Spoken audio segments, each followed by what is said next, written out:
भगवत गीता में श्री कृष्ण ने सच्चे दोस्त के बारे में बताया है कि सच्चा मित्र वही होता है जो आपका बुरे वक्त में साथ दे, यानी कि दुख और परेशानी में हर वक्त आपके साथ खड़े हों।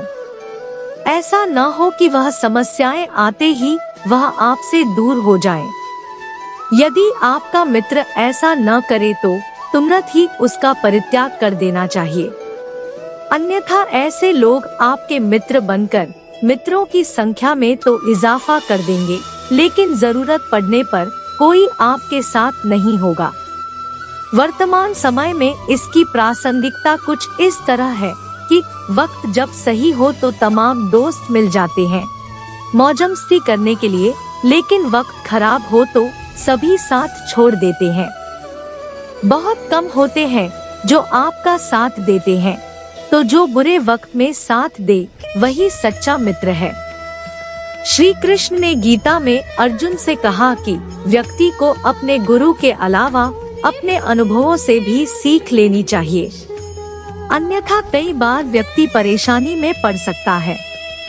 वर्तमान समय में इसकी प्रासंगिकता कुछ इस तरह है कि लोग बड़े बुजुर्गों की राय को अक्सर ही अवॉइड कर देते हैं, जबकि ऐसा नहीं करना चाहिए। उनके अनुभवों से सीख लेकर आगे बढ़ना चाहिए ताकि लक्ष्यों तक सुगमता से पहुंचा जा सके।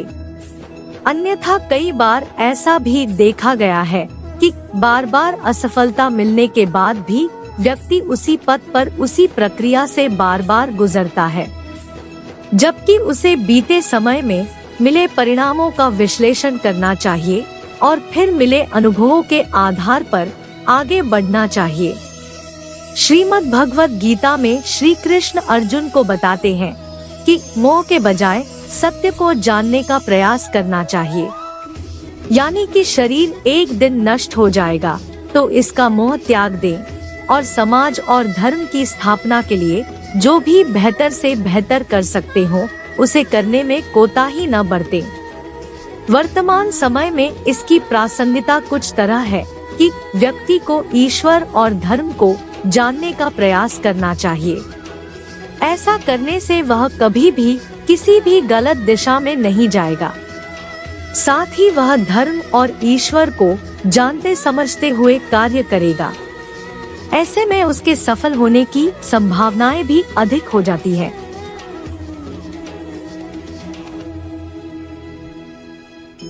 भगवत गीता में श्री कृष्ण ने कहा है कि आप अपने ऊपर विश्वास कैसे करें और उसकी ताकत को कैसे जानें। विश्वास एक छोटा सा शब्द है, लेकिन इसमें बहुत ही शक्तियाँ समाहित है। जब आप किसी चीज पर या किसी भी कार्य पर पूर्ण विश्वास करते हैं और उसके प्रति पूर्ण रूप से समर्पित हो जाते हैं, अर्थात आपका मन और आपका कर्म पूर्ण रूप से विश्वास करके किसी कार्य को करता है, तो उस कार्य में आपको सफलता बहुत ही जल्दी मिल जाती है और उस कार्य को करने में आपको एक अलग आनंद भी मिलता है। हम ही अपने विश्वास की उपज होते हैं। हम जैसा सोचते हैं हम वैसा ही बन जाते हैं। अगर हम खुद को कमजोर समझेंगे तो हम कमजोर बनेंगे, और हम अगर खुद पर विश्वास करके अपने आप को मजबूत बनाएंगे तो हम एक मजबूत और सफल इंसान बन पाएंगे। इसलिए भगवान श्री कृष्ण कहते हैं कि हमें खुद पर विश्वास करके अपने लक्ष्य की ओर बढ़ना चाहिए और इस विश्वास से आगे बढ़ना चाहिए कि हमें लक्ष्य की प्राप्ति जरूर होगी और हमें लक्ष्य की प्राप्ति हो जाती है। श्री कृष्ण ने कहा है कि हमें मृत्यु से भय नहीं करना चाहिए, क्योंकि जो भी संसार में जन्म लेता है उसकी मृत्यु निश्चित है। तो हमें इस बात को स्वीकार कर लेना चाहिए कि हमारा एक दिन मृत्यु निश्चित है और हमें भयमुक्त होकर अपने जीवन को जीना चाहिए। आपका भविष्य क्या है यह आपको कोई भी नहीं बता सकता। अच्छे से अच्छे ज्योतिष भी आपको अनुमान लगा सकते हैं। तो जब हमें अपने आने वाले कल के बारे में पता नहीं है तो फिर उसके बारे में सोचकर भयभीत क्यों होना। इसीलिए हमें अपने मृत्यु के भय से छुटकारा पाना चाहिए और अपने जीवन को खुलकर जीना चाहिए, क्योंकि जीवन का असली आनंद अपने वर्तमान जीवन जीने में है। भगवत गीता में श्री कृष्ण ने अर्जुन को बताया कि आपका कर्म सबसे ऊपर है। धरती पर जन्म ही अपने कर्म करने के लिए लेता है। कोई भी व्यक्ति बिना कर्म किए इस जीवन में रह ही नहीं सकता। चाहे वह कर्म मन से हो या फिर तन से, वह कर्म करता ही रहेगा। बिना कर्म किए कोई भी व्यक्ति नहीं रह सकता और व्यक्ति को कर्म करना चाहिए, लेकिन उसकी फल की चिंता नहीं करनी चाहिए। जो व्यक्ति बिना फल की चिंता की एक कर्म करता है उसकी सफलता निश्चित होती है, और जो व्यक्ति फल की चिंता करता है ना तो वह अपने कर्म सही से कर पाता है और ना ही उसका कर्म फल ही उसे अच्छा से नहीं मिल पाता है। अगर हम किसी कार्य को करें और उसमें हमें सफलता नहीं मिली तो इसका मतलब है कि हमें और भी सीखने की जरूरत है, क्योंकि जब हम असफल होते हैं तब हम देखते हैं कि हमने उस कार्य को करने में कौन सी कमी छोड़ी है और हम और भी मेहनत करके उस कार्य को सफल करने की कोशिश करते हैं। श्री कृष्ण कहते हैं कि यदि कोई व्यक्ति कर्म फल की चिंता किए बगैर कार्य करता है, वह व्यक्ति मानसिक शांति के साथ साथ अपने कार्य में सफल भी होता है, और कर्म फल की चिंता किए बगैर काम करने वाले व्यक्ति को आध्यात्मिक ज्ञान की भी प्राप्ति होती है। भगवत गीता में श्री कृष्ण ने कहा है कि किसी भी व्यक्ति का क्रोध उसका सबसे बड़ा शत्रु होता है, क्योंकि जब व्यक्ति क्रोध में होता है तो वह विवेकहीन हो जाता है और वह सही फैसला नहीं ले पाता है। क्रोध करने से सबसे पहले व्यक्ति को जो नुकसान होता है वह है उसकी मानसिक शांति। जब व्यक्ति का मानसिक शांति भंग होता है तो व्यक्ति सही फैसला नहीं ले पाता है और क्रोध में भरकर बस गलत फैसला करता है। क्रोध की अग्नि किसी व्यक्ति के सोचने की और बुद्धि को नष्ट नहीं करता है, बल्कि वे उस व्यक्ति में नकारात्मकता को भर देता है, जिससे कि वह व्यक्ति बहुत ही अभिमानी हो जाता है और खुद को ही महान समझने लगता है और अपना ही नुकसान करने लगता है। जब व्यक्ति अपने अहंकार में भर जाता है तो वह विनाश की राह पर चलने लगता है। इसीलिए भगवान श्री कृष्ण कहते हैं कि क्रोध से बढ़कर आपका दूसरा कोई शत्रु नहीं है, क्योंकि क्रोध में भरकर व्यक्ति अपना ही नुकसान करता है और अपने को ही तकलीफ देता है। भगवान श्री कृष्ण कहते हैं कि मन पर कंट्रोल रखना बहुत ही जरूरी होता है। हमारा मन बहुत ही चंचल होता है और वह बहुत ही आसानी से इधर उधर भटकते रहता है। यदि व्यक्ति अपने जीवन में सफलता चाहता है तो उसे अपने मन को काबू में रखना चाहिए। मन को काबू में रखने के लिए आपको प्रयासरत रहना पड़ेगा, क्योंकि धीरे धीरे ही आप अपने मन को काबू में कर पाएंगे। जब मन आपके काबू में रहेगा तो आप किसी भी काम पर पूर्ण रूप से फोकस कर पाएंगे और आपका दिमाग शांत होकर एकाग्र चित्त हो पाएगा और आप अपने जीवन में सफलता को प्राप्त कर सकेंगे। भगवान श्री कृष्ण कहते हैं कि यदि कोई व्यक्ति अगर अपने मन को काबू में नहीं रख पाता है तो वही मन उसका सबसे बड़ा दुश्मन बन जाता है और वह अपना ही विनाश कर देता है। भगवत गीता के उपदेश में श्री कृष्ण कहते हैं कि भगवान की नजर में ना कोई व्यक्ति छोटा होता है, ना कोई व्यक्ति बड़ा होता है, ना कोई व्यक्ति अपंग होता है और ना कोई व्यक्ति स्वस्थ होता है। भगवान की नजर में सभी व्यक्ति एक समान होते हैं और भगवान सभी को एक समान दृष्टि से देखते हैं। भगवान किसी के साथ भेदभाव नहीं करते हैं। इसका सबसे अच्छा उदाहरण है कि नदी चाहे कोई भी हो, वह अंत में जाकर समुंदर में मिलती है। उसी प्रकार व्यक्ति चाहे वह किसी भी धर्म और संप्रदाय का हो, चाहे वह कैसे भी कार्य करे, अंत में उसे परमपिता परमेश्वर के चरण में ही जाना होगा। और भगवान इस पृथ्वी के कण कण में समाहित है और भगवान की नजर से कोई भी व्यक्ति नहीं बच सकता। और भगवान की नजर हर किसी पर एक समान रहती है और भगवान उसी के कर्म के हिसाब से उसे कर्म फल देते हैं। भगवत गीता में श्री कृष्ण कहते हैं कि किसी भी व्यक्ति का सबसे बड़ा धर्म उसको अपने कर्तव्य का पालन करना है।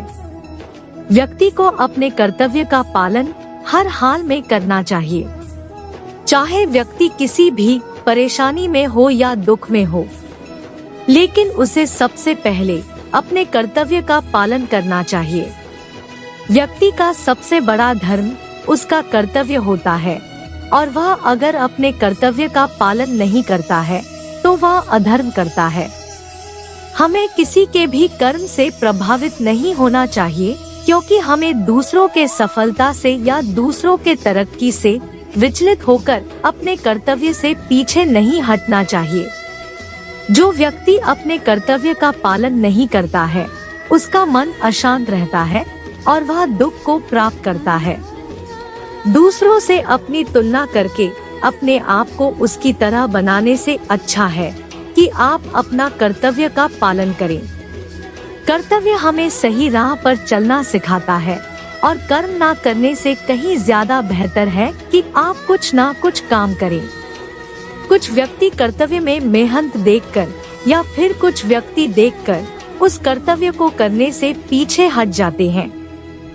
लेकिन किसी भी कर्तव्य कर्म में कुछ ना कुछ छोटा बड़ा दोष तो होता ही है, जिसका अच्छा उदाहरण है कि जब आप किसी आग को जलाते हैं तो उसके साथ धुआं भी उत्पन्न होता है। उसी प्रकार आप किसी कार्य को करेंगे तो हो सकता है कि उस कार्य से आपको कुछ हानि भी हो, लेकिन आप ज्यादा सोच विचार नहीं करना चाहिए। कर्म करने के पहले हमें सोचना चाहिए, यह बेहद जरूरी होता है, लेकिन अत्यधिक सोच हमें उस कर्म को करने से पीछे हटा देती है और ज्यादा सोचने पर हमारे अंदर उस कार्य को लेकर ज्यादा नकारात्मकता भर जाती है और हम उस कार्य को करने से पीछे हट जाते हैं।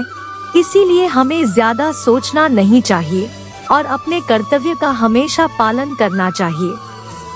भगवत गीता में बताया गया है कि हमें रोज ध्यान करना चाहिए, क्योंकि हम जब ध्यान करते हैं तो हम भगवान को प्राप्त करते हैं। और आजकल तो मेडिटेशन का प्रचलन चला हुआ है, जिसमें व्यक्ति शांत होकर एकाग्र चित्त होकर ध्यान में मग्न रहता है।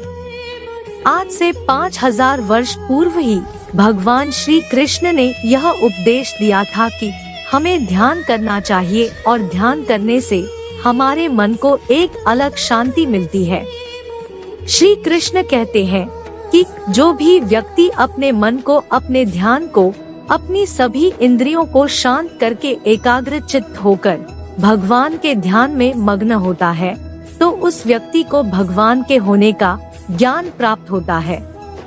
भगवान श्री कृष्ण कहते हैं कि जो व्यक्ति हर किसी में भगवान को देखता है, हर किसी के भला के बारे में सोचता है, उसके ऊपर भगवान की कृपा हमेशा रहती है। भगवान श्री कृष्ण कहते हैं कि व्यक्ति को ज्यादा संदेह नहीं करना चाहिए, क्योंकि जब व्यक्ति संदेह में पड़ता है तो वह किसी पर भी विश्वास नहीं कर पाता है और अपने मन की शांति को भंग करता है और अपने परिजन और अपने रिश्तेदारों से संदेह करके अपने रिश्ते को तोड़ देता है और खुद को अकेला कर देता है। संदेह आपके मन में एक भ्रम पैदा करती है। संदेह करके व्यक्ति न केवल इस लोक में बल्कि वह दूसरे लोक में भी शांति को प्राप्त नहीं कर सकता है, क्योंकि ज्यादा संदेह करने वाला व्यक्ति हमेशा अपने मन में दुख रखता है, जिस वजह से वह किसी पर विश्वास नहीं कर पाता है। यह सच है कि हमें किसी भी बात का या किसी भी चीज की जानकारी होनी चाहिए। जब हम किसी चीज की सच की जानकारी खोजते हैं तो आधी अधूरी जानकारी में हमें कोई निर्णय या फिर कोई निष्कर्ष नहीं निकालना चाहिए। जब तक हम किसी बात की पूरी जानकारी प्राप्त ना कर ले, तब तक हमें किसी भी व्यक्ति या फिर किसी भी बात को लेकर संदेह में नहीं पड़ना चाहिए। हमें हर किसी बात की पूर्ण जानकारी लेनी चाहिए और किसी भी बात की अंत तक पहुंचने चाहिए। अगर कोई व्यक्ति आधी अधूरी बात में ही संदेह करके निष्कर्ष निकाल लेता है, तो उसको अंत में पश्चाताप, दुख और अकेलापन भोगना पड़ता है। भगवान श्री कृष्ण कहते हैं कि हमें किसी भी चीज की अति हमें दुर्गति की ओर ले जाती है, अर्थात हम किसी भी चीज को अगर हद से ज्यादा करें तो वह हमें हानि पहुंचाती है। इस जीवन में सुखी और सफल रहने का सबसे अच्छा उपाय संतुलन को बनाना है। जिस चीज में या जिस काम में संतुलन ना हो, वह व्यक्ति सफल नहीं हो पाता है। भगवान श्री कृष्ण कहते हैं कि अगर किसी व्यक्ति के जीवन में खुशी आती है, तो वह व्यक्ति खुशी में इतना पागल हो जाता है कि खुद पर अहंकार करने लगता है, और यदि किसी व्यक्ति के जीवन में दुख आता है, तो वह दुख में इस कदर डूब जाता है कि उसे हर और निराशा और दुख ही दिखता है, जबकि यह दोनों ही स्थिति बहुत ही भयावह और गलत है। हमें दुख और सुख दोनों में संतुलन बनाकर रखना चाहिए और जीवन का यही मूल मंत्र है। जो भी व्यक्ति अपने जीवन में संतुलन रखता है, उसका जीवन दुख और निराशा से भरा रहता है। इसलिए जो भी व्यक्ति अपने जीवन में संतुलन बनाकर रखता है, वह अपने जीवन में सुख, शांति और संतुष्टि को प्राप्त करता है, और जो व्यक्ति अपने जीवन में असंतुलन बनाकर रखता है, वह अपने जीवन में दुख, अशांति और असंतुलन को प्राप्त करता है। भगवत गीता के उपदेश में बताया गया है कि सही कर्म ही आपके मुक्ति का कारण है। भगवान श्री कृष्ण कहते हैं कि मुक्ति को प्राप्त करने के लिए आपको इस संसार से अलग होकर किसी जंगल में जाकर तपस्या करने की आवश्यकता नहीं है। आप इस संसार में रहकर अपने गृहस्थ जीवन को जीकर भी सही मार्ग पर चल के कर्म करके कर्म फल से विरक्त होकर अपने जीवन को जीकर उसे मुक्ति को प्राप्त कर सकते हैं। यदि व्यक्ति अच्छे विचार और अच्छे कर्म करेगा और कर्म फल की चिंता नहीं करेगा, तो वह चाहे जिस भी लोग में हो, उसे मुक्ति अवश्य मिलेगी। और अच्छे कर्म और अच्छे विचार का फल आपको न केवल पृथ्वी लोक पर बल्कि आपको परलोक में भी मिलती है।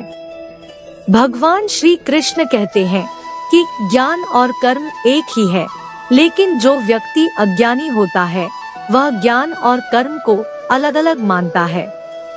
लेकिन जो व्यक्ति ज्ञानी होता है उसे पता होता है कि ज्ञान और कर्म एक ही है।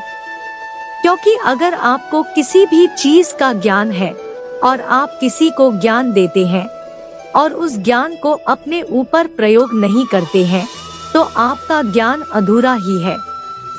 भगवत गीता में श्री कृष्ण कहते हैं कि ज्ञान बिना अनुभव के प्राप्त नहीं किया जा सकता और अनुभव बिना कर्म के प्राप्त नहीं किया जा सकता। इस प्रकार ज्ञान और कर्म दोनों एक ही है। भगवत गीता में बताया गया है कि इच्छा आपके दुखों का कारण है। भगवान श्री कृष्ण कहते हैं कि किसी भी व्यक्ति की इच्छा का कोई अंत नहीं है। अगर व्यक्ति की एक इच्छा पूरी होती है तो उसके मन में दूसरी इच्छा उत्पन्न हो जाती है। व्यक्ति इस संसार में आकर सांसारिक मोह माया में फंस जाता है और सांसारिक इच्छाओं को पूरा करने में अपना पूरा जीवन व्यतीत कर देता है। लेकिन हमें अपने मन को काबू में रखना चाहिए और अपनी इच्छाओं पर भी कंट्रोल करना चाहिए, क्योंकि हम अपने सभी इच्छाओं को पूर्ण नहीं कर सकते हैं।